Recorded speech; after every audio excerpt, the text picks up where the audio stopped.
irmãos com a paz do Senhor, a todos os irmãos que estão em casa. Vamos colocar de pé para que a gente possa dar início ao culto dessa noite. Hoje é mais um dia que o Senhor preparou, para que possamos estar reunidos, aos que estão aqui, aos que estão em casa, para que a gente possa buscar a face do Senhor. Amém? Vamos orar ao Senhor. Senhor, meu Deus e meu Pai, soberano és Tu, Senhor Jesus, Criador dos céus e da terra. Pai, nós colocamos, Senhor, diante de Ti, meu Deus, nessa noite, Pai, para Te buscar, Senhor, a Tua presença, a Tua face, para ouvir, Senhor, a Tua voz, meu Deus, a palavra que eu sei, Pai, e creio, que já está preparada, Senhor, para os nossos corações nessa noite. Oh, Espírito Santo, venha se fazer presente nesse culto, Espírito Santo.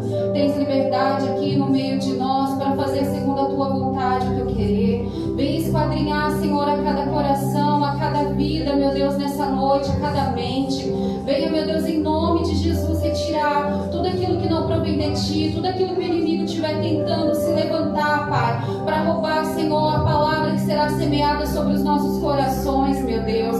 Mas, Senhor, que essa palavra, Pai, venha frutificar, Senhor. Que o nosso coração venha ser, meu Deus, como uma terra fértil, meu Deus, aonde a Tua palavra caia, Pai, e venha dar fruto sobre as nossas vidas.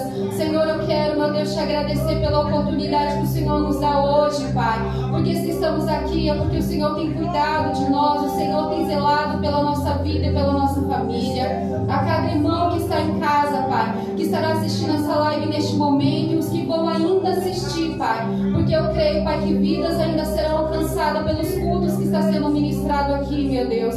Oh, Pai, eu peço que a Tua presença invada cada lar, a cada pai, a cada mãe, a cada filho que se coloca de joelhos, meu Deus, para buscar a Tua presença. Oh, Senhor, porque somos igreja Tua, Pai. Oh, Senhor, meu Deus, vem encontrar em nós um novo templo, Pai, limpo, purificado, aonde o Senhor, Pai, venha fazer morada em nós, Pai, para nos moldar, Senhor, segundo a Tua vontade, o Teu querer. Repreenda, Pai, em nome de Jesus, toda a seta do inimigo, todo levante, todas as germas venham ser quebradas, venham ser dissipadas, Senhor, nessa noite. Que nada venha impedir o Teu agir, mas que o Senhor venha derramar, Pai, da Tua glória, da Tua Shekinah, da Tua unção sobre este culto, tocando em nossas vidas. Que possamos sair daqui, Senhor, transbordando, meu Deus, da Tua presença, Pai, transbordando da Tua palavra, Senhor. Que nada venha impedir o Teu agir nessa noite, porque eu creio, meu Deus, que as portas do inferno, Pai, não irá prevalecer contra a nossa vida, contra a nossa família.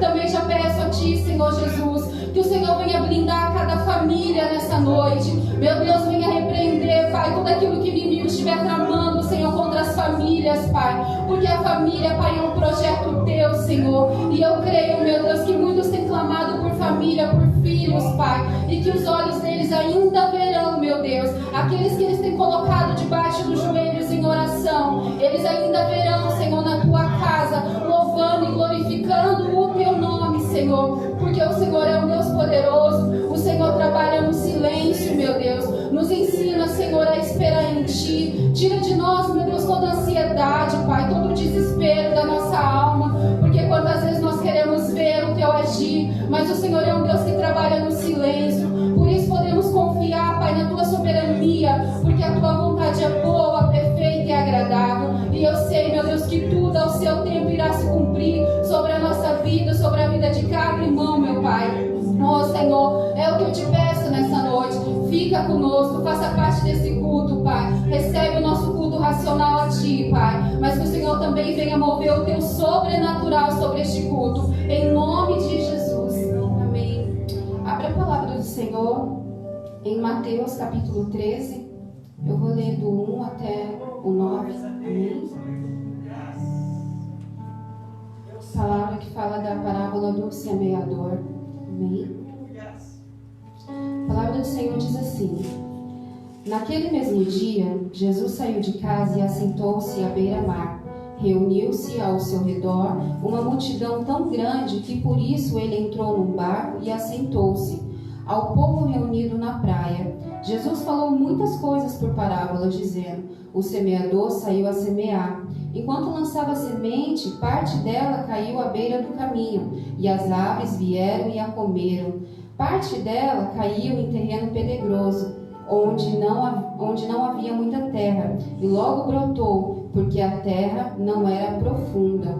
Mas quando saiu o sol, as plantas se queimaram e secaram, porque não tinham raiz. Outra parte caiu entre espinhos, que cresceram e sufocaram as plantas. Outra ainda caiu em boa terra e deu boa colheita, a 100, a 60 e 30 por um. Aquele que tem ouvido para ouvir, ouça. Essa palavra do semeador é uma palavra que vem falando muito comigo durante esse tempo, e eu acho linda a palavra do Senhor, porque ela foi escrita há tanto tempo, mas como ela se renova, como ela se aplica para os dias de hoje na nossa vida. E quando Jesus pregava essa parábola, ele falava ao meio de uma grande multidão à beira-mar, mas apenas para os discípulos foi onde ele explicou o que significa, porque logo em seguida ele vai explicar. Os discípulos perguntam para ele: Senhor, por que fala por parábolas? Nos explica. E ali ele vai explicar o que quer dizer essa parábola. E o que o Senhor colocou no meu coração, porque ela faz nos refletir sobre o dia de hoje, sobre como nós temos recebido a palavra do Senhor, como nós temos aplicado essa palavra na nossa vida e no nosso dia a dia. Porque o que o inimigo mais faz nos dias de hoje é roubar a palavra que é semeada dentro do nosso coração. E aqui são três tipos, né? 3 tipos de semente que foi semeada. E trazendo para os dias de hoje, o que o Senhor colocou no meu coração é a primeira palavra, né, que cai, a primeira semente, né, que cai à beira do caminho, quando nós não compreendemos, aquela palavra que às vezes a gente vem na igreja, a gente fala assim: não, mas o que pregou não foi para mim, foi do lado ali, mas para mim não foi. E logo quando a gente sai da igreja, não precisa nem ir embora, é aqui, na porta para fora, o inimigo vem e rouba a palavra que é semeada no nosso coração. E a segunda é quando ela cai num terreno pedregoso. A gente ouve, a gente se alegra, sai daqui aleiloado, falando: meu Deus, que palavra linda, que palavra maravilhosa. Mas aí logo ao caminho, quando a gente vai embora na nossa casa, a gente vai mexer no celular, vai falar com o filho, vai ver no Face, vai ver tantas coisas, e aquela palavra, porque a gente não meditou, não refletiu, ela simplesmente sai do nosso coração, ela sai da nossa mente.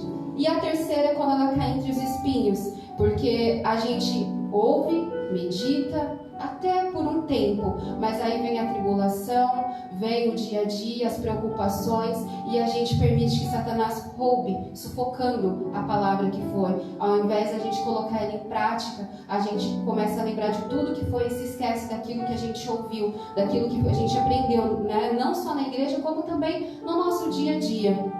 Mas o que o Jesus quer de nós, eu creio que nos dias atuais e até ele vir, é que o nosso coração seja como uma terra fértil, uma terra boa, onde a palavra dele vai ser semeada, a palavra dele entre no nosso coração e venha fazer a diferença na nossa vida, venha dar frutos, porque é para isso que a gente tem que fazer, ouvir a palavra e dar frutos diante da sociedade, na nossa casa, na nossa família. Então que nessa noite, meu irmão, você venha ouvir a palavra que será ministrada nessa noite pela boca do preletor e colocar em prática, não só hoje, mas em todos os cultos. Uma vez eu ouvi um pregador aqui na igreja mesmo falar, né? Que ele até falava: tem palavras que às vezes você ouve aqui, às vezes a gente fala isso mesmo, uma parte é para mim, uma parte não é para mim, mas a gente tem que aprender, porque ainda que aquilo que foi falado não seja para você hoje, mas um dia ela pode ser para você. E aí é onde por isso que a gente tem que guardar, enraizar, criar raiz, porque quando vier o dia mal, aquela palavra que a gente pode ouvir hoje, que a gente fala assim: hoje não é para mim, mas um dia você pode passar por uma situação, e aí o Espírito Santo traz a palavra na mente e faz a gente lembrar daquilo que um dia a gente ouviu, e isso daí a gente vai colocando em prática e vai se fortalecendo cada dia mais no Senhor. Então que nessa noite não permita que o inimigo venha roubar a palavra do seu coração, mas que você venha criar raízes cada dia mais na presença de Deus, amém? Que os irmãos possam meditar nessa palavra durante a semana e ler, porque particularmente para mim é uma das parábolas mais lindas que tem, né? Que trazendo para o dia de hoje faz a gente refletir, que eu acho que todos os dias a gente tem que parar e falar assim: peraí, em qual estágio eu estou? Em qual desses estágios eu estou aqui, Senhor? E quando a gente não tiver no estágio que tem que ser, que é a terra boa, a gente voltar para os pés do Senhor e falar: Senhor, me faça voltar a a ouvir a tua palavra e guardar, porque algo na minha vida, algo que tem acontecido, tem feito essa palavra que está sendo semeada ser roubada do meu coração e da minha mente, e isso a gente não pode aceitar, amém? Vamos adorar o Senhor nessa noite, amém? Aleluia. Os irmãos possam colocar de pé, continuar de pé, né? Para que a gente possa adorar o Senhor. Esse louvor, ele fala, né, da atitude de Maria, quando ela, mesmo por ser mulher, não podia estar ali no meio ouvindo, né, a palavra, mas o coração dela, eu me imagino como o coração dela aquecia de ver Jesus ali falando e ouvindo tanto, foi onde ela teve a atitude de quebrar, né, um puro nado, um óleo tão caro, tão precioso aos pés do Senhor Jesus, de tão alegre, tanto amor que ela tinha por saber assim, o meu Jesus está aqui na minha frente e eu não posso ficar indiferente à presença dele. Então nessa noite não é diferente, Jesus está aqui, ele está contemplando a nossa vida e a gente não pode ser indiferente à presença dele nessa noite, amém? Aleluia.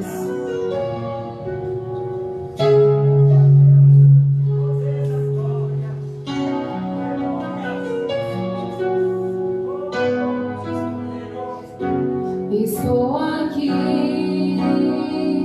com puro nado, teus pés eu lavo com minhas lágrimas. Estou aqui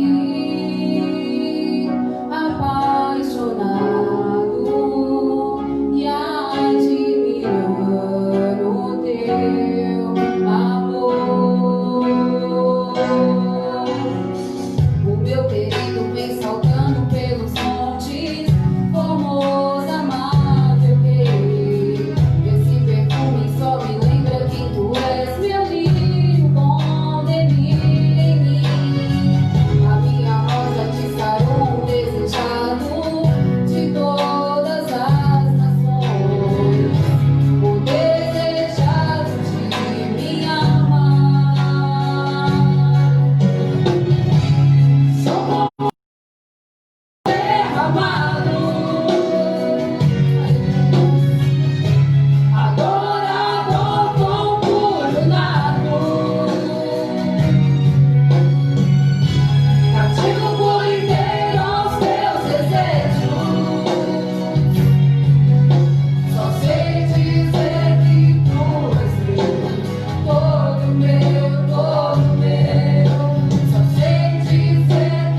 eu lavo com minhas lágrimas.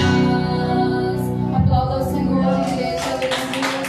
Oh, santo, santo, Senhor.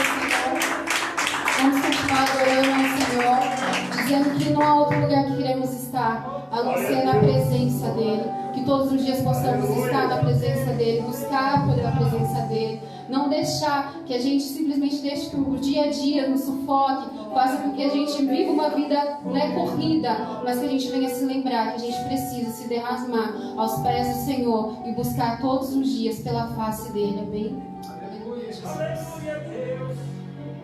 Aleluia. Santo, santo é o Senhor, Pai, recebe para a nossa adoração. Oh, Espírito Santo, venha tocar sobre cada vida, Pai.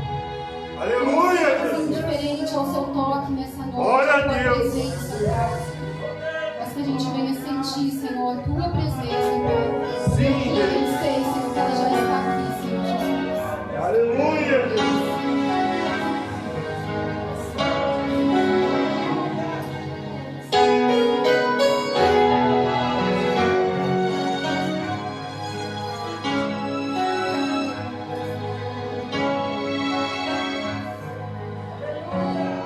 Existe um lugar na fenda da rocha, bem junto a ti,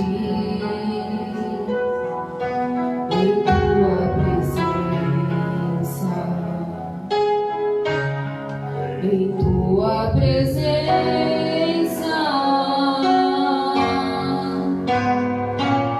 Existe um lugar aconchegado ao teu coração,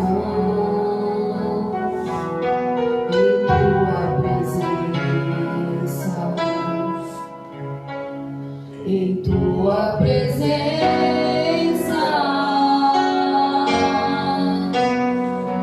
Existe um lugar onde o orgulho não vai vencer,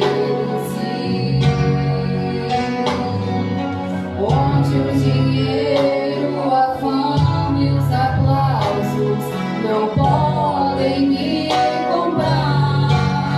Em tua presença, Senhor, em tua presença, Senhor, eu quero estar e mergulhar, descansar em teus braços de amor.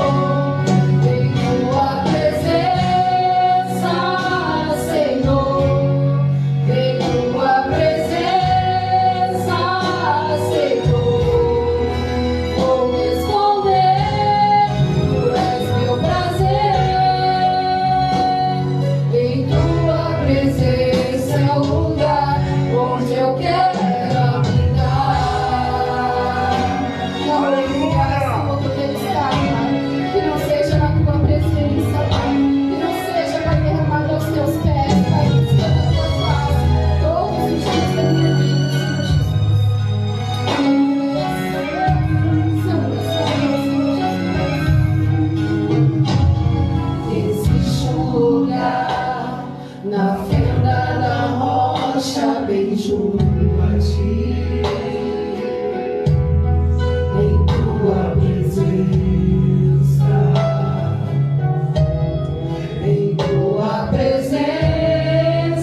honra, Senhor. Receba, Senhor Jesus, essa adoração nesta noite. Toda a honra, toda a glória para ti, Senhor. Diácono Tânio está com a oportunidade nessa noite. As palmas exaltam o Senhor. Aleluia!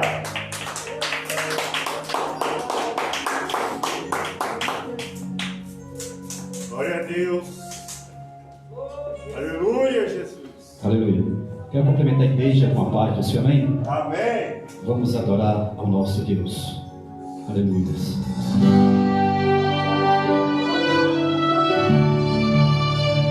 Oh, aleluia.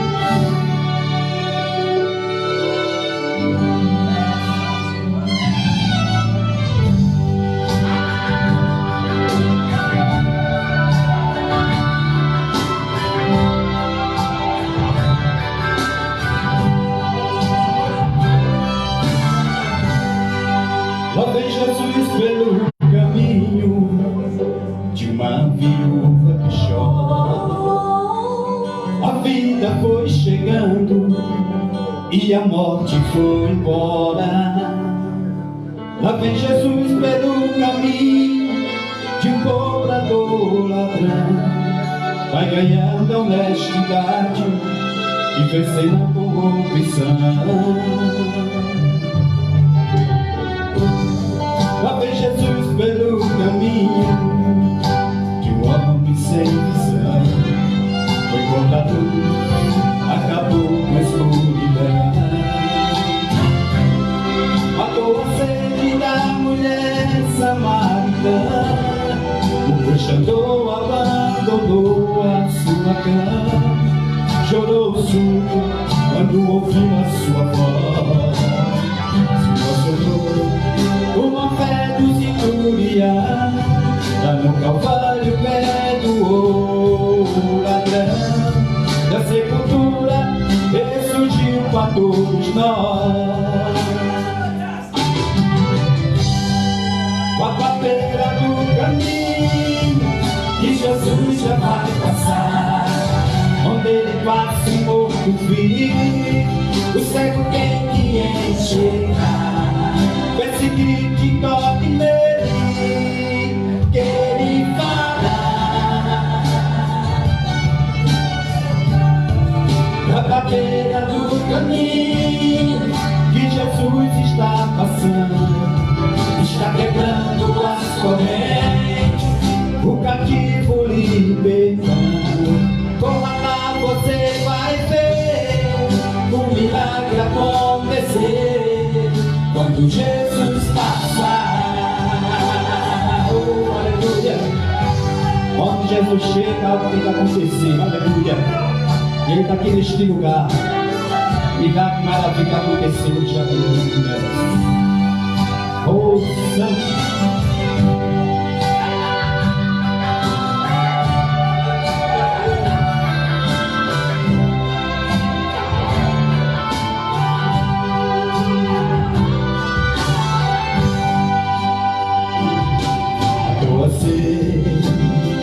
Da mulher samaritana, o puxador abandonou a sua cama. Chorou o surdo quando ouviu a sua voz. Se emocionou com a fé do centurião, lá no Calvário perdoou o ladrão. Da sepultura ressurgiu para todos nós. Na papeira do caminho que Jesus já vai passar, onde ele passa um morto vivo, o cego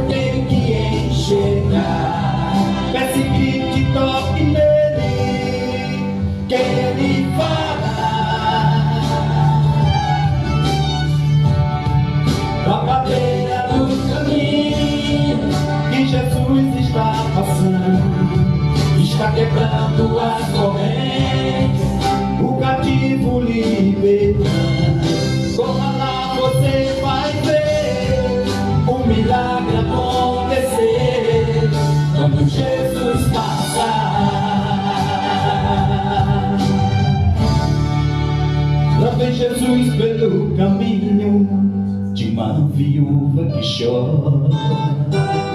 Oh, aleluia. Dessa forma, dessa forma com o Senhor. Aleluia, Jesus.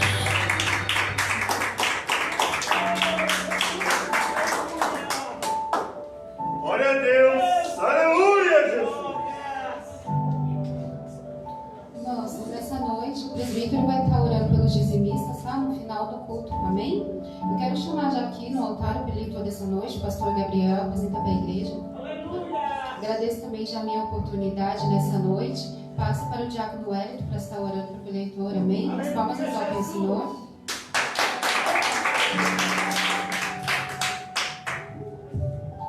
Pode ser, igreja. Gostaria de estar convidando a igreja que viesse ficar de pé, para que a gente venha estar orando aqui para o eleitor nesta noite. E te convido também, você que está em casa também, que vai estar orando junto comigo, amém?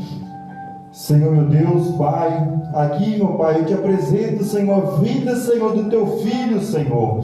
Pai, o teu filho, Senhor, que o Senhor permitiu, meu Pai, que estivesse aqui nesta noite, Senhor, para trazer uma palavra, Senhor, para nós nesta noite, Senhor. Pai, eu te peço, Senhor, que o Senhor venha derramar, Senhor, mais e mais unção sobre a vida dele, Pai. Papai querido, que ele venha ser usado por ti, Senhor, sem medida, Senhor. Oh, Senhor, que ele venha falar, Senhor, tudo aquilo, Senhor, que o Senhor colocou no coração dele, Pai. Pai, que todo impedimento, Senhor, todo espírito, meu Pai, de distração, Senhor, que vem para roubar esta palavra, Senhor, que venha ser repreendido agora, Senhor, em nome de Jesus, Pai. Assim eu te peço, Senhor, assim eu te entrego, Senhor, a vida do teu filho, Senhor, em tuas mãos. Usa ele, Senhor, fale mais ainda com ele, Senhor, em nome de Jesus eu te agradeço, Senhor. Amém.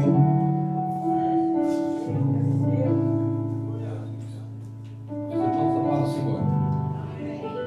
Os irmãos, a paz do Senhor. Por favor, abram suas Bíblias comigo, sem perca de tempo. Evangelho segundo escreveu Mateus. Aos irmãos que estão nos acompanhando via Facebook, via live, Instagram, Pai do Senhor a todos. Mateus capítulo de número 16. Vamos ler a partir do versículo de número 13. Evangelho segundo escreveu Mateus, capítulo de número 16, versículo de número 13. Os irmãos, quero louvar a Deus pela vida de todos que estão presentes, pela liderança desta igreja, pelos irmãos que estão responsáveis pelo culto. Obrigado pela confiabilidade. Quem encontrou, diga amém. Amém. Versículo de número 13, se não me engano, é o tema desta campanha. E chegando Jesus às partes de Cesareia de Filipe, interrogou os seus discípulos, dizendo: quem dizem os homens ser o filho do homem? E eles disseram: uns João Batista, outros Elias e outros Jeremias, ou algum dos profetas. Disse-lhes ele: e vós, quem dizeis que eu sou? E respondendo Simão Pedro disse: tu és o Cristo, o Filho do Deus vivo. E respondendo Jesus disse-lhe: bem-aventurado és tu, Simão, filho de Jonas, porque tu não revelou a carne e o sangue, porém meu Pai que estás nos céus.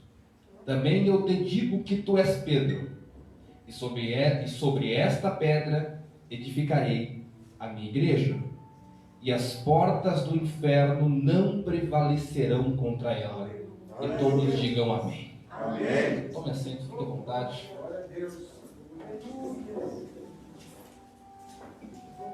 Prometo-vos ser muito breve, sucinto, objetivo, sem rodeios, para que todos presentes e aqueles que nos acompanham possam compreender aquilo que Deus tem para falar conosco nessa noite, por intermédio do texto ora lido, texto que é muito conhecido, muito pregado, repregado, e também é um texto que marca uma grande controvérsia entre perspectivas do cristianismo. Falarei sobre isso mais à frente. É fato que quando nós abrimos a nossa Bíblia, nos evangelhos que nos foram deixados, nós percebemos que há uma grande harmonia entre Mateus, Marcos, Lucas e João. Por mais que a crítica diga que os evangelistas estão em desacordo, nós percebemos que a harmonia entre esses homens é de uma maneira assombrosa, pois quando nós observamos que cada um deles tinha um público específico em mente quando escreveu, cada um deles tinha um tipo de linguagem, estilo. Você veja, Lucas nem hebreu era.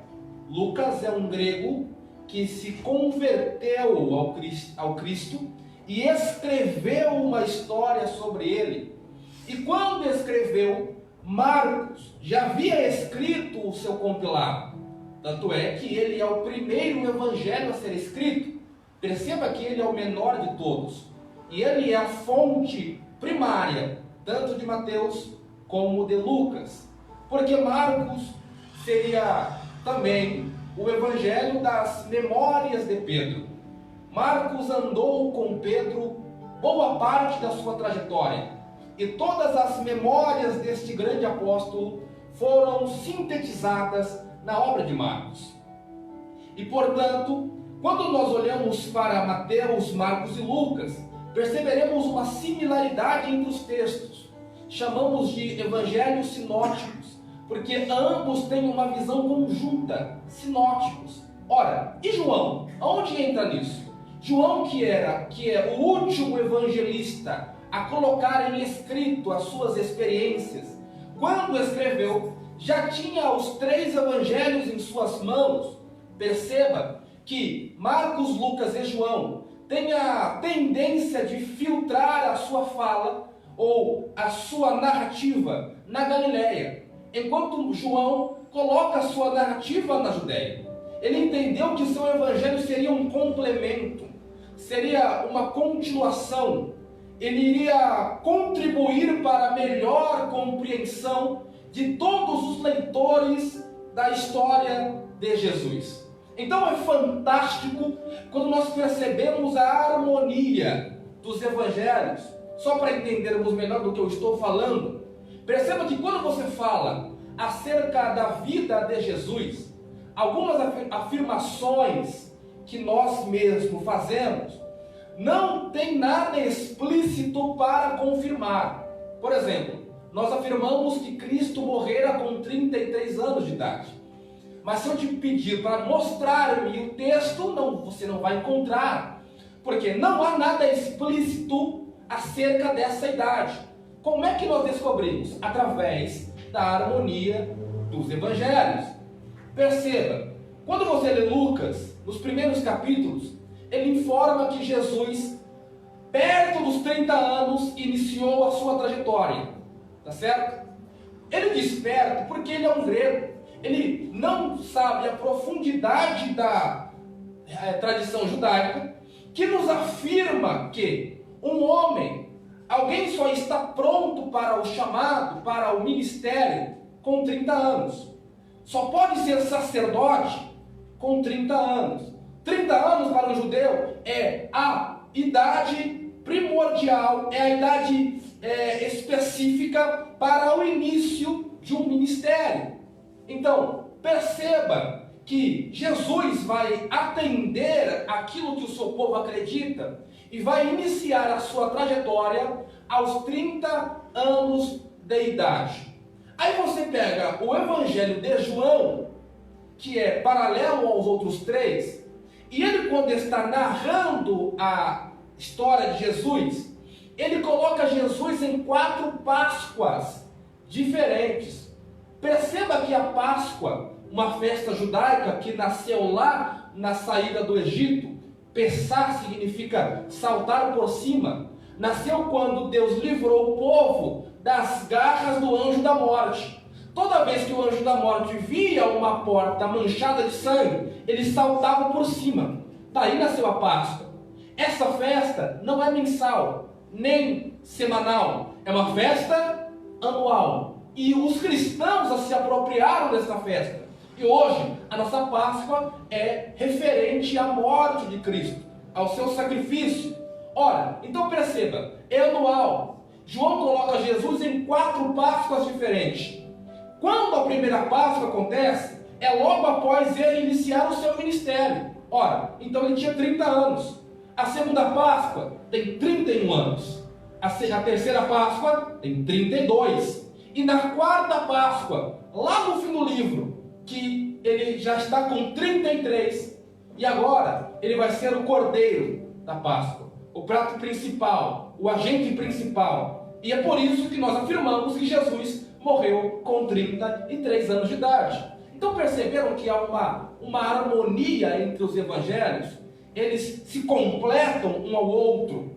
Sabendo disso, percebemos que Mateus, quando narra o capítulo 16, em concordância com Marcos e Lucas, que falaram algo a respeito, nós percebemos que toda a trama inicia no versículo 1, com 2 grupos, fariseus, saduceus, se levantando contra Jesus e pedindo a ele um sinal. Só que aí você já começa a entender o brilho de Jesus dentre as situações. Por quê? Porque os fariseus e os saduceus são 2 grupos diametralmente opostos. Eles não creem nas mesmas coisas, eles não se gostam, eles não se falam. Os fariseus acreditam na ressurreição da alma, acreditam em anjos. Os saduceus não acreditam nisso. Os saduceus são os homens do templo, são os sacerdotes, aristocratas. O fariseu são os homens do livro, são os homens da Torá, da lei oral. O saduceu não crê nos costumes orais que o fariseu crê. Portanto, são grupos que estão brigando há anos pela preferência de Israel, pela preferência do povo. Aí você vê, de repente, 2 grupos que estão brigando há anos, se juntando para tentar controlar, ou melhor, para tentar tirar Jesus do auge da sua fala teológica, colocando ele em maus lençóis. Nos dá um sinal. Ora, você vê que 2 grupos inimigos estão se unindo contra Jesus. E o que está unindo 2 inimigos é o próprio Cristo. Cristo, de fato, ele é aquilo que os imperadores romanos arrogavam para si. Eles diziam que eram os pontífices máximos, que depois o Papa adquiriu esse título, ou seja, a ponte máxima. Ele é uma ponte, tá certo? Que coloca 2 mundos em contato. Jesus é o espelho. Jesus é o perfeito arquétipo daquilo que nós chamamos de ponte. Por quê? Porque aos hebreus disse que ele é o sumo sacerdote da ordem de Melquisedeque. Ele é o sacerdote principal. A Bíblia diz que ele é o profeta que surgiu em Israel. Lembra do milagre em Naim? Um grande profeta surgiu entre nós. Então perceba que 2 funções que são dadas a ele, tanto sacerdotal como profética, são funções ministeriais que servem como ponte. Como assim? O sacerdote comum é uma ponte, só que ele é uma ponte de uma só via. O sacerdote é o homem que leva os seus irmãos até Deus. O sacerdote leva as orações do homem a Deus, os sacrifícios do homem a Deus. Só que é uma ponte de uma só via, um só caminho, não tem volta. O profeta é uma ponte, só que ele leva as coisas de Deus para o homem, a fala de Deus para o homem. O recado de Deus para o homem. É uma ponte. Só que uma só via. Só que em Jesus ele traz para si os dois títulos. Portanto, ele é o real pontífice, porque ele é uma ponte de duas vias. Ele traz o recado de Deus para os homens e leva o clamor dos homens até Deus. Ele é o sumo sacerdote por excelência, e eu vou além. Ele é maior que o sumo sacerdote de Israel, porque o sumo sacerdote, sendo o maior dos sacerdotes, é aquele que entrava no Santo dos Santos uma vez ao ano, para fazer propiciação pelos pecados do povo e pelo seu próprio pecado, oferecendo uma vítima imaculada para Deus. Só que esse sumo sacerdote que nasceu em Belém e foi criado em Nazaré, ele não ofereceu-se a Deus pelos seus pecados, porque ele não tinha pecado. Ora, segunda coisa, ele não ofereceu nenhum tipo de carneiro, bezerro para Deus. Ele ofereceu a si mesmo para o Senhor. Por isso, ele é maior que qualquer sumo sacerdote. Ele é maior que qualquer profeta que já existira na terra, porque o profeta era mais ou menos assim: ele se levantava, entregava a mensagem e ia embora, não ficava para receber nenhum tipo de questionamento. Esse profeta, que eu chamo de profeta mora, ele veio, entregou a mensagem e disse: não vos deixarei órfãos.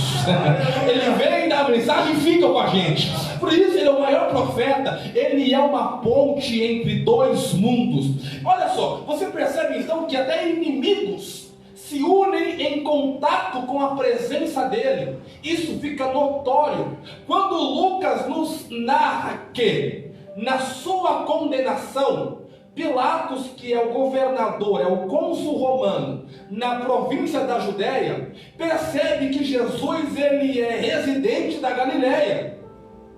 Ele não quer se envolver na questão e envia Jesus para quem? Para aquele que tem a jurisdição da Galileia, Herodes Antipas, filho de Herodes o Grande. Olha, eu vou me livrar, vou enviar para ele. Só que Lucas dá uma informação primordial. Olha só, Herodes e Pilatos estavam em inimizade, não estavam se falando, estavam em guerra. Quando Jesus chega, Herodes não faz nada, somente humilha mais ainda, envia ele de volta. E Lucas diz: e os dois voltaram a ter amizade. Olha só, o caminho que ele cruza, ele cria uma ponte até entre extremos. Ele cria um vínculo até entre inimigos. Porque aonde está a presença deste homem, que também é Deus, não existe espaço para lacunas, não existe espaço para dissensões. Ele cria um ambiente em que extremos podem conviver. Eu me lembro de um texto aqui que é no Velho Testamento, e ele cabe aqui, 1 Reis capítulo 13. Você percebe que um profeta desobedeceu a Deus no caminho que ele está traçando para voltar. Um leão encontra ele, o mata no caminho, o corpo fica estirado, e ele não estava a pé, ele estava de jumento. Ora, as pessoas que passaram por este corpo olhavam, e o que estava lá? O corpo estirado, o leão parado de um lado e o jumento parado de outro. Isso é estranho, porque o jumento e o leão são extremos. O leão come o jumento, e o jumento tem medo do leão. Numa situação normal, o jumento correria e o leão estaria correndo atrás dele, mas não, ambos estavam parados. Significa que havia uma presença ali que permitia que os dois convivessem no mesmo lugar. Porque Jesus, ele, quando está no ambiente, ele faz com que esse ambiente seja propício para pessoas de diferentes classes sociais, pessoas de diferente índole, pessoas de diferentes caráter, conviverem no mesmo lugar de maneira harmoniosa. Por isso a importância da igreja, porque para alguém que olha de fora é só um local, são só 4 paredes, mas para nós que estamos aqui dentro, sabemos que aqui há uma atmosfera diferente.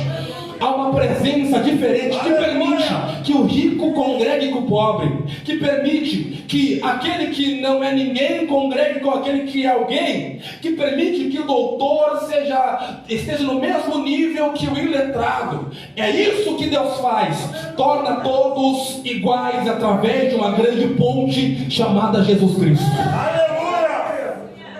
É o que ele fez. Os saduceus, os fariseus estão juntos porque ele é um denominador comum. Ele é uma ponte. Quanto ao sinal, é simples. A resposta é: não vos será dado sinal algum, a não ser o sinal do profeta Jonas. Isso é difícil entender às vezes, porque Jonas, ele é um profeta que viveu uma vida no mínimo diferente. Não é todo dia que você é engolido por uma baleia. Vamos combinar aqui? Só que o sinal de Jonas não é ser engolido por uma baleia, nem ficar 3 dias lá dentro, ou ser cuspido por ela. O sinal de Jonas é a mensagem que ele pregou para o povo de Nínive. Não teve milagres, não teve fogo caindo do céu, não teve mar vermelho abrindo, não teve terra abrindo e engolindo ninguém. A única coisa que aconteceu em Nínive foi uma pregação de um profeta pregando a misericórdia de Deus. Quando ele diz isso, ele está dizendo: ó, o sinal que Jonas deu é o mesmo que eu estou dando. O que é a mensagem? Esse é o sinal. Sendo ele a própria mensagem, ele está falando: eu sou o sinal que vocês querem. Vocês estão vendo, não? Eu sou o próprio sinal. Só que eles eram muito carnais para entender isso. Então Jesus, a partir disso, ele vai começar a dar alguns conselhos para os seus discípulos. Ora, quando ele vê a maldade desses grupos, ele diz aos seus discípulos que atravessaram o mar com ele: cuideis e cuidado para que vocês não adquiram o fermento, a levedura dos fariseus e saduceus. Ora, os discípulos a priori não entenderam muito bem o que Jesus falou. Por quê? Porque interpretaram literalmente. E uma coisa nós aprendemos com Jesus é que ele falava mais em parábolas, mais em metáforas do que literalmente. Eles interpretaram ao pé da letra. Ora, ele está falando que nós não trouxemos pão para cá, e realmente não haviam levado. E começaram a razoar preocupados. E agora, não trouxemos pão, o mestre está preocupado. Ora, nesse momento, e através dessa interpretação, eles vão levar uma exortação: homens de pequena fé. Porque Jesus vai lembrar para eles 2 coisas. Vocês não lembram que 5.000 homens foram alimentados com 5 pães? E os outros 7.000 que foram alimentados, e tanta coisa sobrou para vocês? Vocês não lembram disso? Porque tem hora que Jesus tem que refrescar nossa memória para tudo que ele já fez por nós. Ele refresca: ó, lembra aí que eu fiz já? Por que ele está preocupado? Não, a mensagem é essa: vocês estão preocupados que vai faltar pão amanhã? Vocês não entenderam ainda que quando eu estiver no local, ninguém fica sem pão? Enquanto Jesus estiver com a gente, não falta pão. Ninguém vai embora com fome. Oh, glória a Deus. Jesus é o exemplo máximo de que é a igreja, o povo que o representa, ele trabalha nas 2 áreas. Na espiritual, porque ele é o pão da vida, ele alimenta a alma. Só que ele também fez pão se multiplicar, porque às vezes a alma está alimentada, só que a barriga não está. E nós precisamos a igreja tem esse papel de alimentar tanto a alma do homem como a sua barriga. É nossa missão. Glória a Deus. Eu fui na Sé ontem com um amigo meu do Rio de Janeiro. E sabe, quem já foi lá sabe a situação que é lá. As pessoas morando na rua, uma situação deplorável, deprimente. E conversávamos sobre isso, sobre o papel da igreja evangélica para com essa situação. E foi ventilado que algumas pessoas estão lá porque querem. Só que eu penso da seguinte maneira: não importa se ela está lá porque quer ou não quer. Não importa, a igreja tem que fazer o papel dela. Ir lá, dar a mão, alimentar, porque Jesus deixou-nos essa missão. Tive fome, tive sede, frio, estive preso. Vocês não foram lá. Glória a Deus. Quando nós fazemos para essas pessoas que às vezes nem conhecem Cristo, estamos fazendo para eles. Porque olha o que Tiago disse, que a verdadeira religião é cuidar das viúvas e pobres, que era a classe social mais baixa da sua época. Então, no geral, as classes sociais mais baixas são aquelas que a igreja precisa filtrar suas atenções e cuidar também. Vamos lá, vamos dar prosseguimento aqui para mim inserir aqui a mensagem para vocês. Então, Jesus dá um ensinamento: se afastem dessa doutrina. Eles vão entender, ó, não é o pão que eu estou falando. Eu estou falando da doutrina.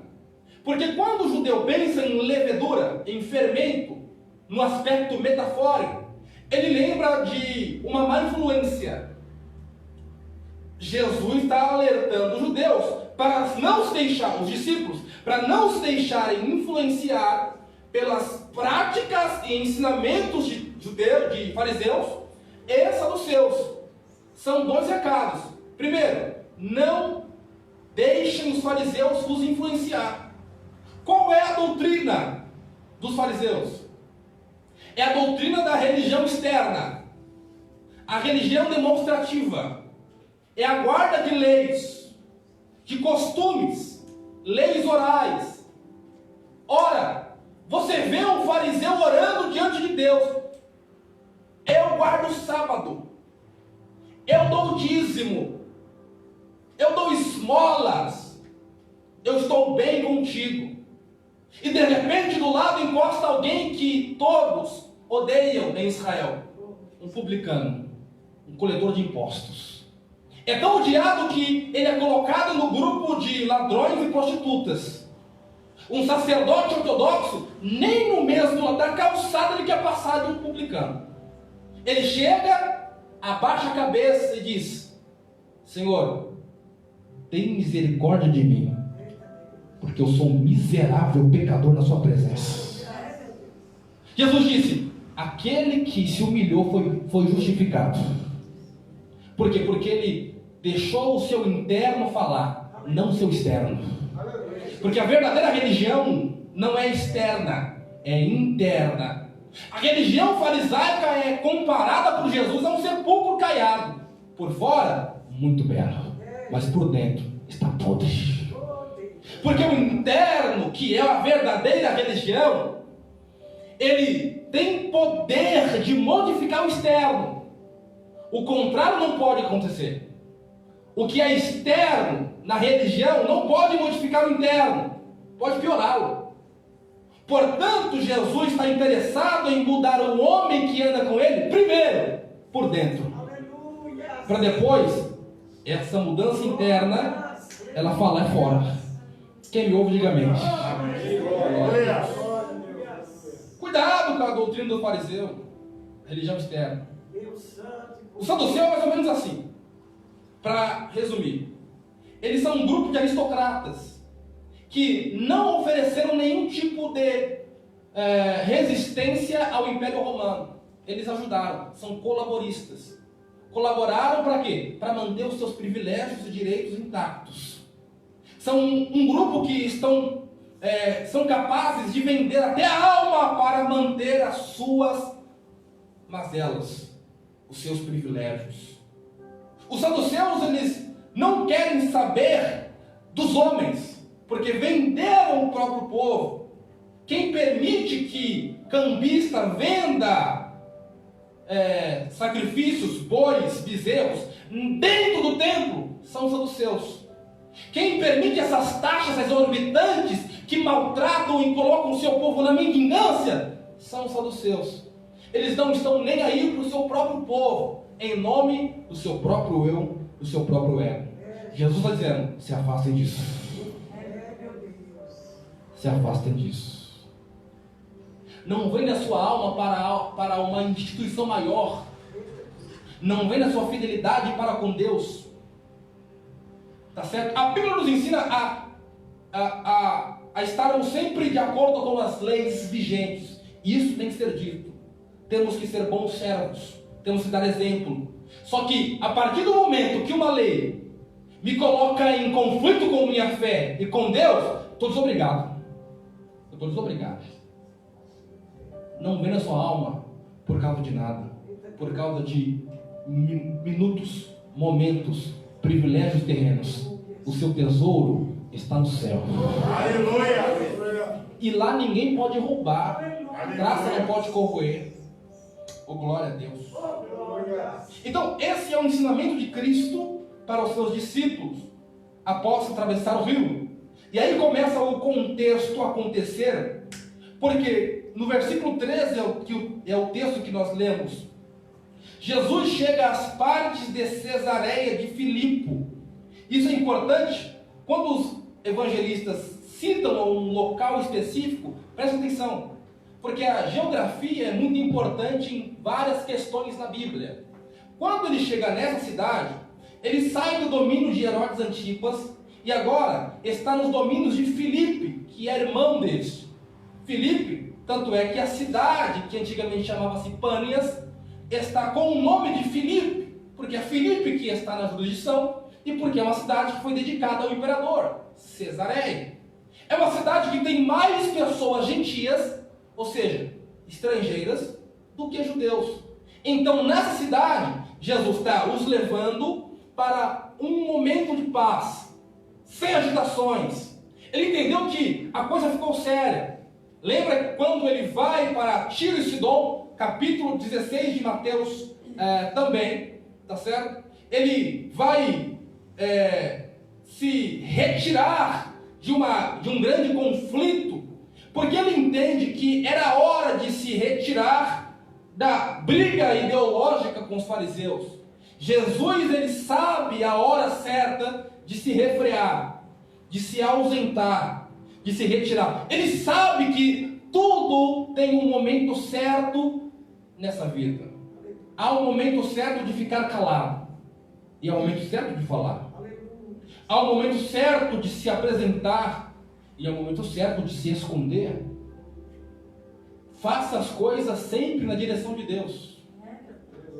Porque se você fizer as coisas sem direção, através de impulsos, você vai acabar vivendo aquilo que não era para viver. Oh, glória a Deus. Então, Jesus está levando os seus discípulos. Por quê? Porque é um momento crucial. Ele sabe que os seus momentos estão contados.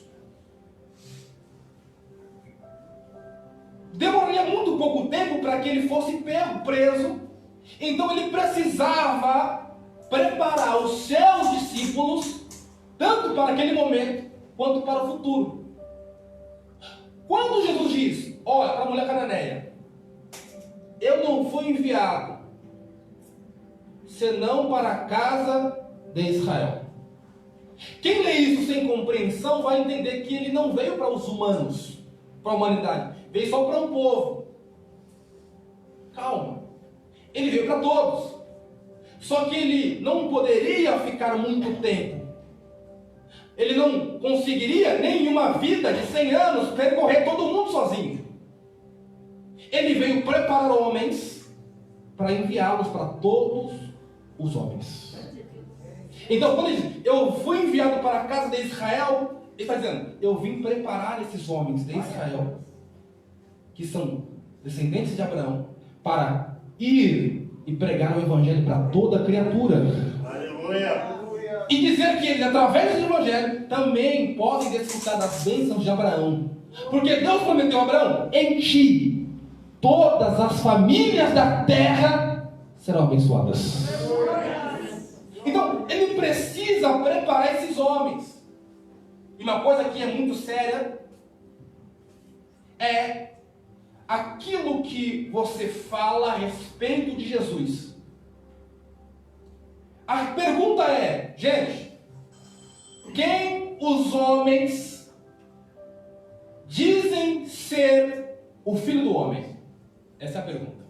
O que eles falam de mim?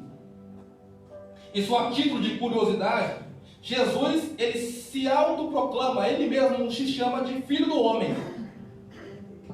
Quando você vê esse título, Filho do Homem, você lembra de outro profeta lá no Velho Testamento que tinha o mesmo título. Quem? Ezequiel. Filho do Homem, ponte em pé e falarei contigo. Só que há uma diferença entre o título de Ezequiel para o título de Jesus. Todos nós sabemos que o Velho Testamento, a maioria, 98%, foi escrito em hebraico. Outra parte foi em aramaico, poucas coisas. E quando você vê Filho do Homem em hebraico, significa filho de Adão, descendente de Adão. Então, quando Deus falava com Ezequiel, era assim: descendente de Adão, ponte em pé, e etc. Só que o Novo Testamento fora integralmente escrito em grego. E quando você pega Filho do Homem no grego, significa outra coisa. Não significa descendente de Adão, significa representante da humanidade. Então, quando ele diz que é o Filho do Homem, ele está dizendo: eu represento todos os homens. Então, no caso, a nossa humanidade, ou a humanidade de Jesus, não veio para se assemelhar à nossa. É a nossa humanidade que tem que se aperfeiçoar para chegar perto da dele. Então, ele é o Filho do Homem e ele diz: quem os homens estão dizendo que eu sou? Escute, isso é muito sério. Alguns dizem que o Senhor é João Batista. Outros dizem que o Senhor é Jeremias. Já outros dizem que o Senhor é Elias. E outros profetas. Perceba que as pessoas que não andam com Ele, as pessoas que não desfrutam da intimidade dEle, as pessoas que não conversam com Ele, têm várias versões dEle, dão várias faces para Ele. E aqui você já vê o primeiro ponto, que é a importância de quem fala de Jesus. Porque tem um povo dizendo que Ele é isso, Ele é aquilo, e ninguém está dizendo que Ele é de fato. Porque aquele que deseja falar de Jesus, testemunhar de Jesus, testificar de Jesus, não pode falar dele com informações de segunda mão, terceira mão. Porque essas pessoas estão falando aquilo que ouviram, estão se baseando em informações que receberam. É o que eu chamo de informação de segunda mão, terceira mão. Fazendo isso, a probabilidade de eu cometer um equívoco acerca dele é muito grande. E se eu quero falar acerca dele, eu preciso mostrar quem ele verdadeiramente é, não quem eu acho que ele é. Glória a Deus. Isso é muito sério. Qualquer um que queira falar de Jesus, testificar de Jesus, não pode conhecê-lo através de outros. Ela precisa ter uma experiência íntima com Jesus e conhecê-lo, vê-lo com os próprios olhos. E eu estou sentindo que Deus está falando com alguém aqui nessa noite, e talvez você só ouviu falar dele. As pregações, como é lindo as pregações, ensinamento sobre ele. Só que ele está chamando alguém para uma intimidade mais particular, mais individual. Você vai parar de falar dele só baseando-se nas pregações, só baseando no que você ouviu falar. Você vai ser como Jó: eu conhecia de ouvir falar, agora eu vi o que ele é capaz de fazer. Quem pode adorar a Deus essa noite? É um convite para uma intimidade. É um convite para, eu quero que você me conheça, para você ter informações secretas que eu só posso dar para você. E como eu faço isso? É orando a Deus. É tendo particular com Ele na madrugada. É lendo a sua palavra, as suas parábolas, vendo o que Ele falou, tentando entender, interpretar, é lendo livros, é ouvir, é fazendo o máximo possível para ter um encontro com Ele. Para que quando você for falar dele, não irá falar de alguém que você nunca viu ou só ouviu falar. Você vai falar de alguém que você conhece. Isso tem dois lados, olha só.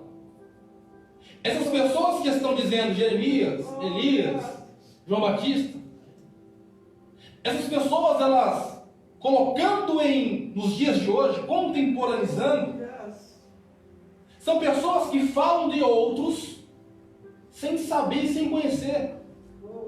Olha isso, gente.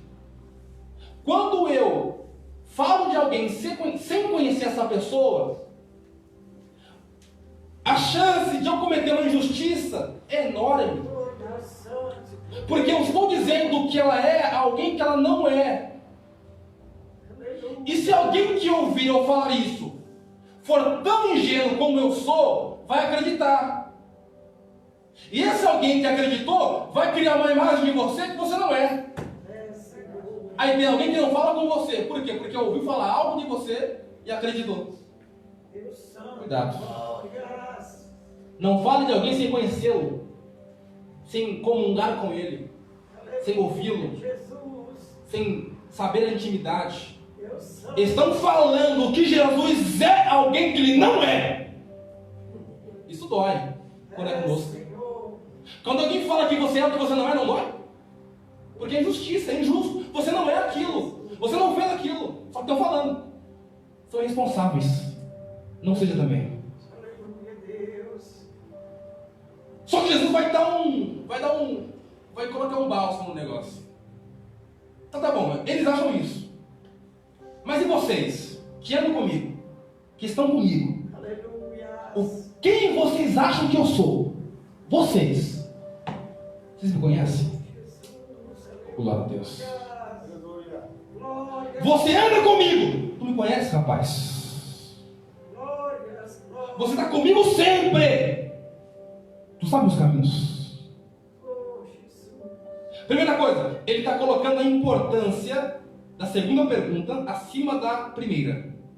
Olha só, eles não conhecem, eles falam mal, eles cometem injustiças, só que a questão principal é essa: o que vocês acham? Glória a Deus. Vira a mesa. Agora é você que está perguntando para Jesus. E Jesus está respondendo: olha, uns falam isso de você, outros falam aquilo de você, uns pensam isso a seu respeito. Eles não te conhecem. Mas o que importa não é o que eles pensam, é o que eu penso. E eu te conheço. Oh, glória a Deus. Eu sei teus caminhos. Eu sei onde você anda. Eu sei o que você pensa. Eu sei o que você vai pensar. Eu te conheço. Quem pode adorar a Deus nessa noite? Oh, glória a Deus. Eu imagino um silêncio ensurdecedor. Porque quem está perguntando é Jesus: quem eu sou? E o medo de errar faz os homens se calarem. Alguém só falou porque foi impulsionado por Deus. Pedro, em ímpeto, se levanta e diz: tu és o Cristo, o Filho de Deus vivo. Aleluia. Nem ele entende o que ele está falando. Por quê? Porque foi Deus que revelou para ele. Pedro, não foi carne nem sangue. Essa informação não é de segunda mão nem terceira mão, rapaz. Quem te deu foi o próprio Deus. E aqui vem o X da questão. Pedro recebeu a revelação. Aí Jesus vai complementar a fala. Simão, Pedro, não foi carne nem sangue que te revelou, mas meu Pai que está nos céus. Também te digo, tu és Pedro. Atenção. Tu és Pedro, e sobre esta rocha edificarei a minha igreja, e as portas do inferno não prevalecerão contra ela. Ponto. Aqui a interpretação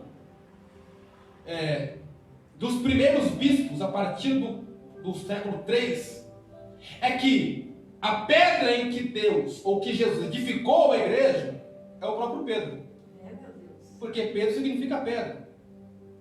E aí eles criaram toda uma teologia para mostrar que todos os bispos de Roma, porque Pedro morreu em Roma, todos os bispos de Roma eram sucessores de Pedro.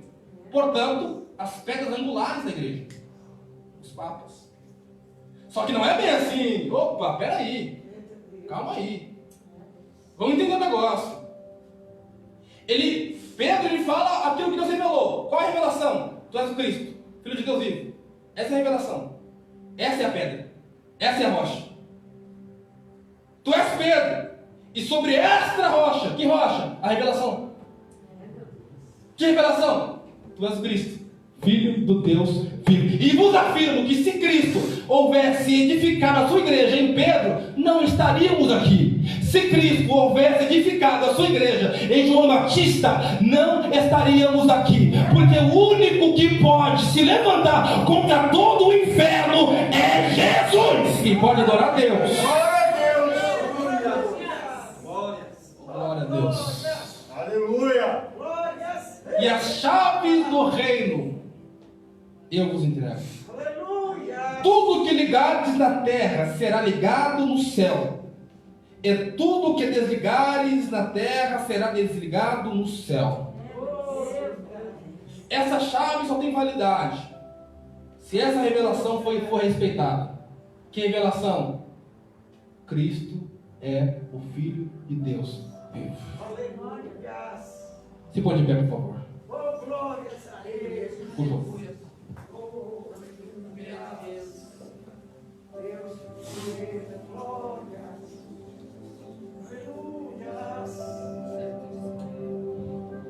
Portanto, as chaves do céu não estão na mão de um só homem. Não há monopólio para as chaves do reino. As chaves do reino estão na mão de toda a igreja. Aleluia. Glória a Deus. Você não precisa de um sacerdote para chegar a Deus. Você pode ir direto, porque a chave já está nas suas mãos. O véu já foi rasgado de cima a baixo. Então, muitas vezes, a ligação está desconectada, não é porque Deus quer, é porque você não está ligando o negócio.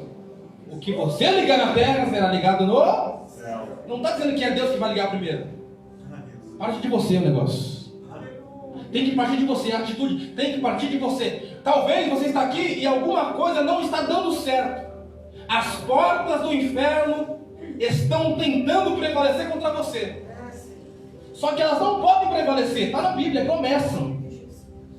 Você está debaixo da autoridade da palavra de Deus. As portas do inferno não vão prevalecer contra a sua casa, contra a sua família, contra os seus negócios, contra aquilo que você colocar as mãos. Mas você tem que tomar uma atitude. Que atitude? Liga a chave. Como é que eu ligo a chave, pregador? É tomando uma atitude diante de Deus. É deixando de pensar nas coisas do homem e começar a pensar nas coisas de Deus. Buscai o reino de Deus e sua justiça, e as demais coisas vos serão acrescentadas. O cristão não é um tipo de eremita que se camufla fora do mundo. Não, você tem uma vida social. Só que o cristão tem como prerrogativa principal dar o seu melhor, a sua primícia, todos os dias para Deus. Quem me ouve, diga amém. Amém. Portanto, a mensagem final é essa. Tem que partir de nós o ligar na terra para que algo se ligue no céu. Parte de nós. A atitude é sua. Você percebeu que Jesus, ele faz aquilo que você não pode fazer. Eu vim para Betânia, eu vim curar um morto, eu vim ressuscitar um morto. Diga amém. Mas tira a pedra para mim. Entendeu essa? Eu estou encanado, tudo bem, a Maria pediu, fez cara de pidona, eu vou ceder o pedido dela. Eu vou fazer a água transformar-se em vinho. Mas por favor, vá lá e enche as talas de água.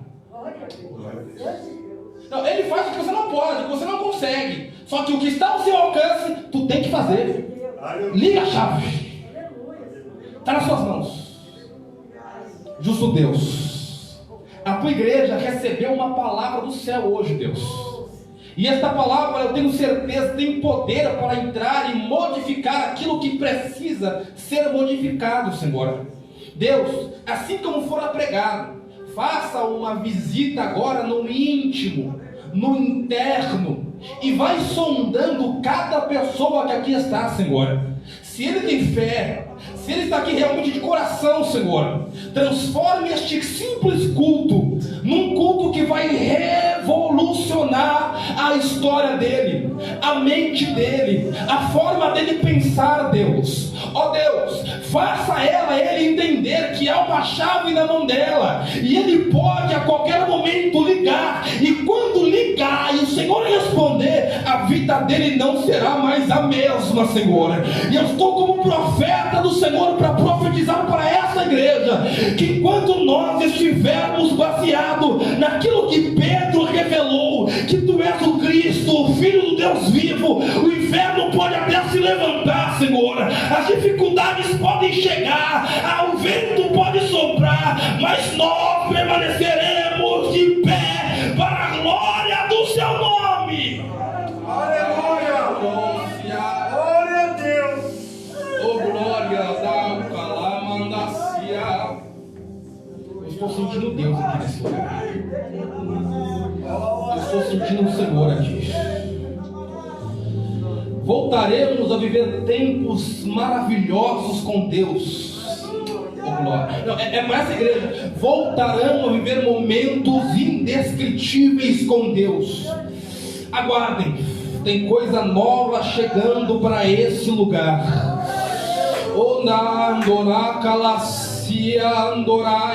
A cura de Deus aqui nessa noite, há uma aliança de Deus aqui nessa noite, e eu vejo Deus falando com vocês de maneira extraordinária. Eu vou unir aquilo que se desfez, porque foi a Bíblia que disse: Ele vai unir os extremos, Ele vai quebrar as barreiras, porque Jesus não constrói barreiras. Quem faz isso são os homens. Muralha da China, Berlim, lembra? Deus, Ele constrói pontes. Se prepara. Alguém volta. Oh, aleluia. Alguém vai voltar.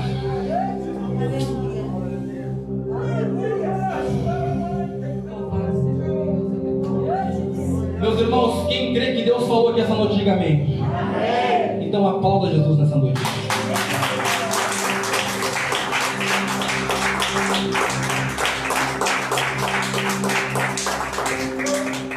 Gente, antes que eu entregue o microfone aqui de direito, rapidinho, só com a permissão do pastor, eu trouxe aqui um livro da minha autoria. Na verdade, isso aqui é parte de um curso que eu dou, certo? De teologia.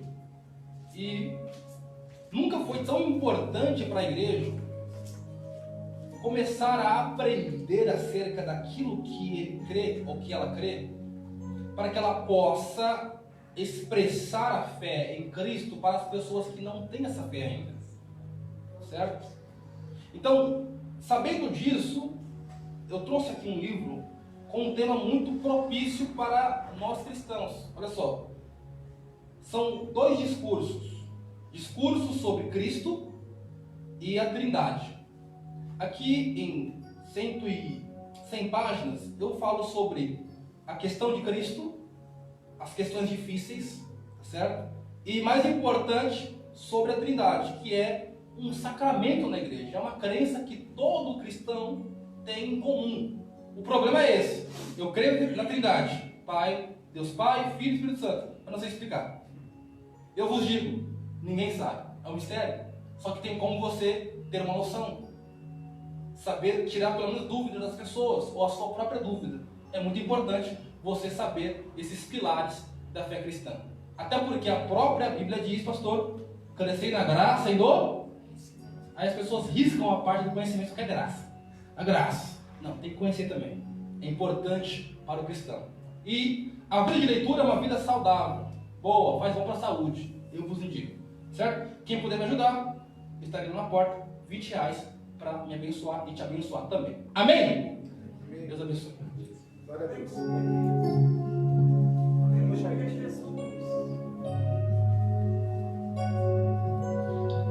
Aleluia, glória a Deus. Vamos aplaudir o Senhor por essa palavra maravilhosa. Glória a Deus. Quero cumprimentar a Maria Igreja na paz do Senhor Jesus, amém? Pode se assentar um minuto? Eu quero ser breve aqui na minha parte, nos comentários. Tem algumas coisas a ser feitas no culto, eu deixei tudo para o finalzinho, né? Porque eu ainda estou me recuperando, né? Do problema da garganta, e então quis fazer tudo de uma vez só agora no fim. Então, quem trouxe dízimo, entrega aqui rapidinho. Pode estar entregando aí para o diácono Hélito, ele vai estar trazendo aqui. Eu vou estar ungindo aí os envelopes do dízimo, está orando pelos dizimistas, e logo na sequência aí a gente dá continuidade para os términos aí do culto, né? Ainda está bem cedo, então temos tempo aí, mas vamos acabar antes do horário hoje, vamos acabar no horário propício e no horário muito bom, amém, queridos? Glória a Deus. Então quero estar ungindo esses envelopes. Você estenda suas mãos para cá, sentado mesmo, não precisa ficar de pé. Você que está em casa, firme seu pensamento aqui, não saia dessa live ainda. Quero ainda estar pedindo algo para a igreja hoje ainda, amém?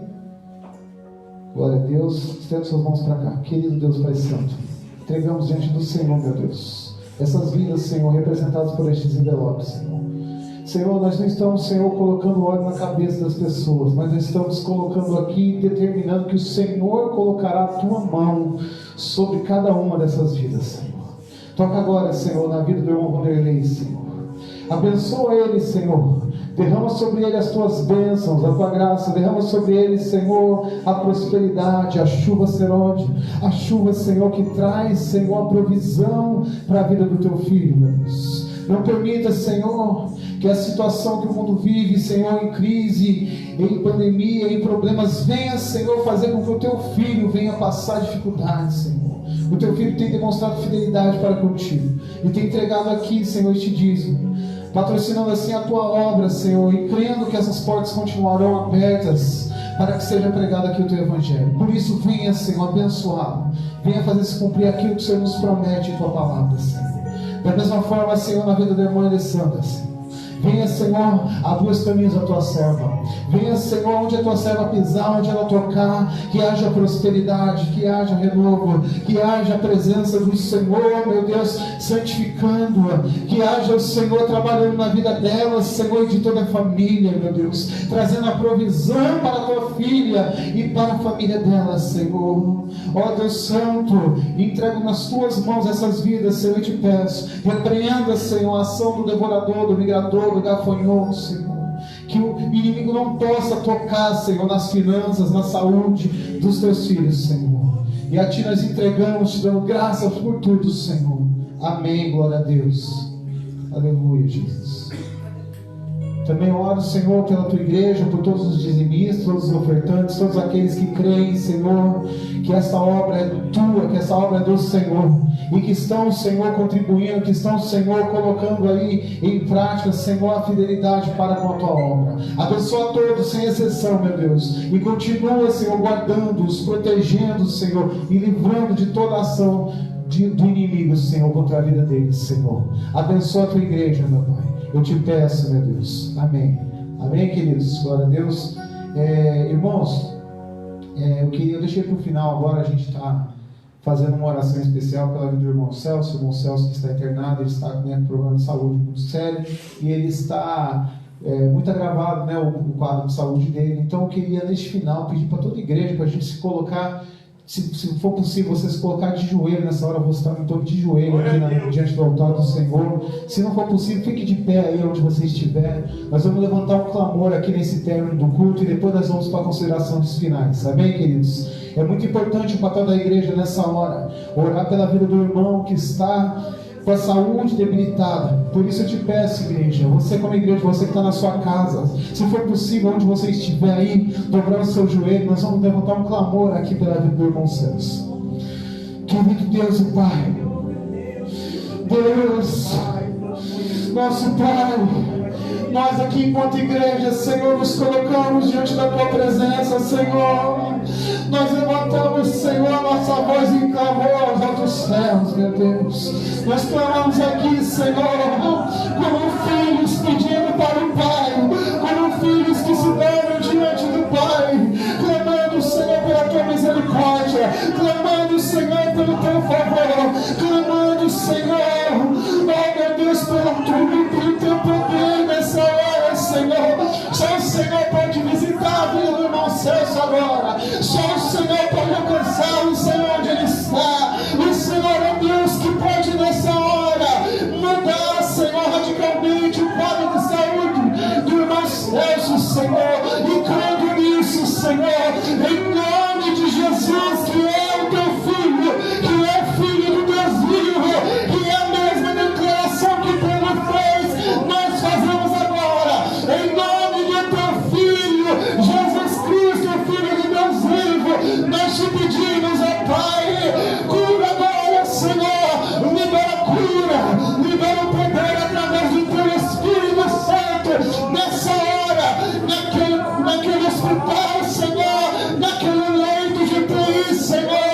Renova agora, Senhor, as forças do teu filho, renova agora a saúde dele, meu Deus. Toca com o teu poder agora, Senhor. Nós te pedimos, Senhor, a tua igreja está prostrada diante de ti, meu Deus, diante da tua presença santa. Nós nos prostramos, Senhor, e clamamos, Senhor, pela cura, Senhor, nesta noite, meu Deus. Oh, Senhor, olha a tua igreja orando, meu Deus. Olha a tua igreja clamando, Senhor. Só o Senhor pode realizar, só o Senhor pode fazer. O Senhor é a nossa única esperança. O Senhor é o único Deus ao qual nós servimos, ó Deus. E a ti nós entregamos, Senhor, a vida do irmão Celso nessa hora, para que o Senhor venha derramar sobre ele o bálsamo que cura, derramar sobre ele o poder, a virtude, Senhor. E da mesma forma, Senhor, que nós vemos, Senhor, muitos irmãos sendo curados e testemunhados, nós cremos que o irmão Celso receberá agora a tua cura, e ele também certamente testemunhará por essa obra maravilhosa que o Senhor há de fazer, Deus. E nós já te damos graças, Senhor, te agradecemos já crendo, Senhor, com fé nesta cura, crendo, Senhor, desde já que o Senhor está operando um milagre agora, meu Deus. Envia lá, Senhor, o anjo, Senhor, com a resposta para o teu filho. Pai, Senhor, envia agora o teu poder, Senhor, pelo teu Espírito Santo, e cura, meu Deus, em nome de Jesus. Amém, Senhor. Amém. Glórias a Deus. Aleluia. Glória a Deus. Amém, igreja. Aleluia. É fundamental que nós façamos isso. A irmã Márcia está lá, sofrendo esse momento, e nós não podemos estar juntos, É um momento tão difícil para a igreja, que nós não podemos estar juntos fisicamente, mas nós podemos estar juntos em comunhão, na mesma fé, clamando, levantando clamor. É momento da gente se unir cada vez mais, no propósito de oração, no propósito de intercessão, orando uns pelos outros. E nós cremos que Deus, Ele é poderoso para realizar o milagre. E tudo que Deus quer é que nós nos rendemos a Ele, colocando para Ele, sendo dependente dEle, sabendo que sem Ele nada nós podemos fazer. Amém, queridos? Glória a Deus. Queremos agradecer aqui pela presença do pastor Gabriel, que trouxe essa palavra maravilhosa da parte de Deus. Foi uma honra recebê-lo aqui. Que Deus continue abençoando seu ministério, abençoando cada vez mais a sua vida. Os irmãos se interessaram aí, livro bom, hein? Falando aí da Trindade, assunto difícil, hein? Corajoso, irmão, hein? Glória a Deus. Aleluia. Eu falo isso porque é difícil mesmo, A gente, claro que nós temos a nossa crença, em Deus, Como Pai, Filho e Espírito Santo, E uma única essência, mais de 3 pessoas, Mas é muito difícil explicar isso. Na hora que a gente vai para a explicação, é algo, que se a gente não tomar cuidado, a gente começa a explicar, daqui a pouco a gente se perde. Então é algo realmente desafiador. Então os irmãos querem conhecer um pouco mais a respeito da Trindade, a respeito também de Jesus, né? Alguns assuntos, né, difíceis, né, de se falar a respeito de Jesus. Fica aí a dica para os irmãos estarem comprando no final do culto. Se você tem interesse em adquirir o livro do pastor e você está em casa, não está aqui, pode estar mandando aí de repente uma mensagem aí, né, para o Ed, pegando contato de repente, de alguma forma, para vocês estarem adquirindo aí, né, de acordo com as possibilidades. Amém, meus queridos? Então vamos estar terminando o culto nessa noite.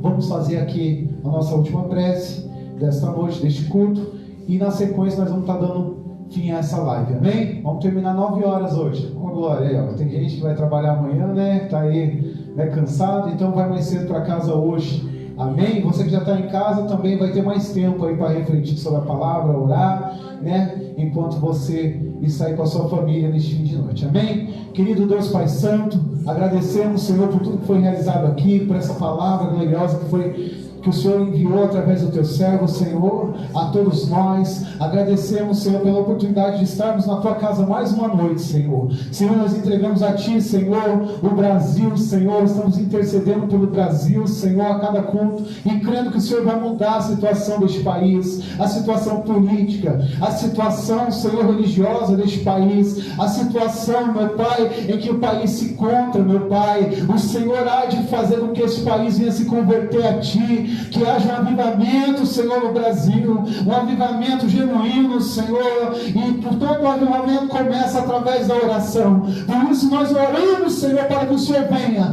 trazer um avivamento sobre essa pátria, para que este país seja conhecido como um país que se rende ao Senhor, porque feliz é a nação cujos Deus é o Senhor. Nós também intercedemos por Israel, Senhor, porque a Tua palavra nos instrui a orar pela paz em Jerusalém, a orar, Senhor, pelos nossos irmãos judeus, para que eles venham se converter, para que eles venham conhecer Teu nome, Jesus, para que eles venham cada vez mais, Senhor, estar voltados, Senhor, para os Teus caminhos, para os Teus princípios, Senhor. Por isso, Senhor, nós oramos e intercedemos por Israel nessa noite, e crendo, Senhor, que o Senhor há de fazer se cumprir tudo aquilo que foi profetizado, Senhor, acerca de Israel. E assim nós cremos, Senhor, e agradecemos desde já, meu Deus. Leva os Teus filhos que estão aqui para casa em segurança, livrando e guardando de todo mal, Senhor. Continue guardando os Teus filhos que estão em casa, Senhor. Guarda, Senhor, de toda praga, de toda doença. Não permita, Senhor, que Satanás toque nenhuma dessas vidas, Senhor. E assim nós te damos graça por tudo, Senhor, em nome de Jesus. Amém? Passe com a tua mão e receba a bênção final.